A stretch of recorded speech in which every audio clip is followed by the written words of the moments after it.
because they're watching every move of every person on the property so that nobody could get out. All incoming mail and outgoing mail is read by security personnel. So if my mother were to write me a letter, it would be read by at least one security personnel before I would even get to it. If I wrote a letter to my mother, it would be read.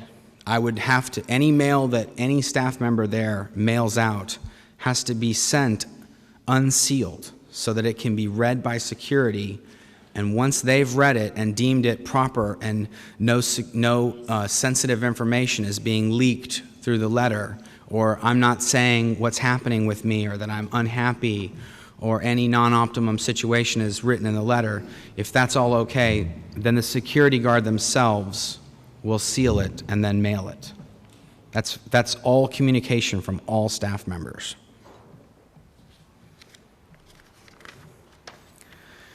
All staff are required to surrender their passports and visas once signing up and starting work at the international headquarters.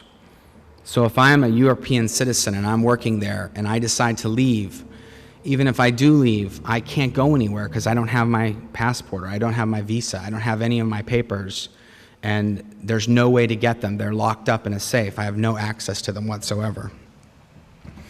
Most Sea Org members that are there don't even have passports or even driver's license. So even if they wanted to flee the country, they wouldn't be able to. Even if they had access to them, they wouldn't be able to.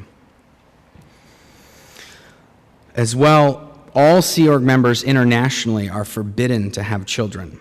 It is against the codes of a Sea Org to have children. If a female staff member, for some reason, was married and got pregnant, then she's basically forced or convinced to have an abortion. If she refuses to have an abortion, then she will be offloaded from the Sea Organization and in most cases declared, and she will not be able to speak to any of her family or friends that are Scientologists.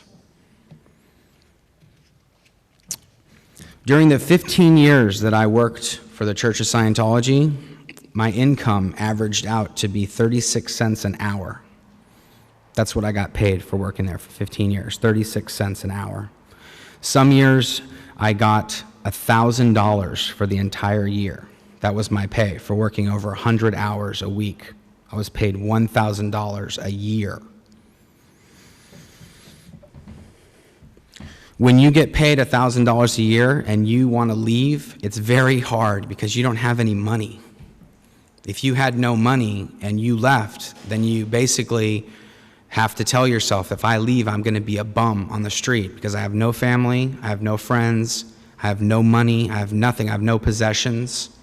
So leaving in that situation, it makes it a very, very hard proposition for somebody there in that situation to deal with.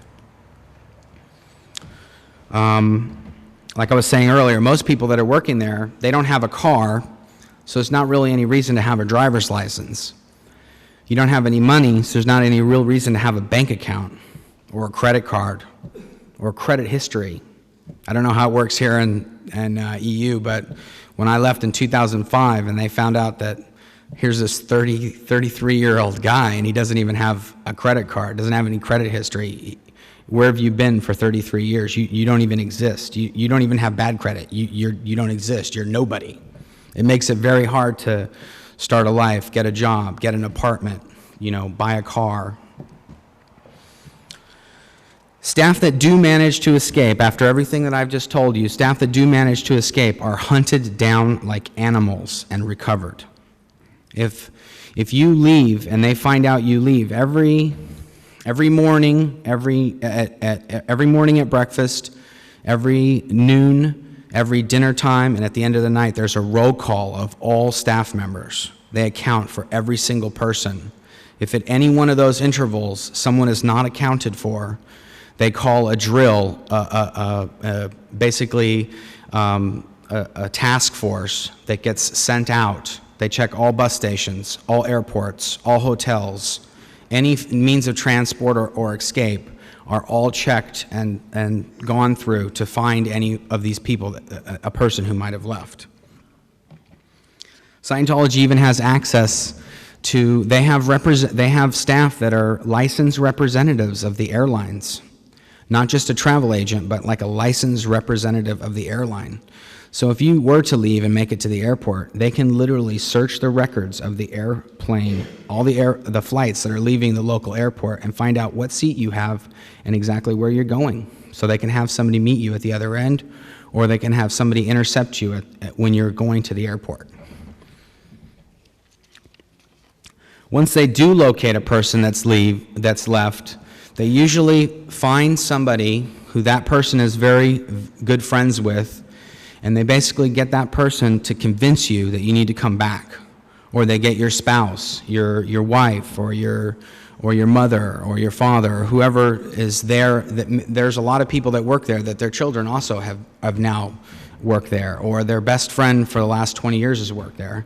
And they get that person to convince you that you should come back and you shouldn't leave, and I'm never going to see you again, and we're never going to be able to talk, and you're never going to talk to your family.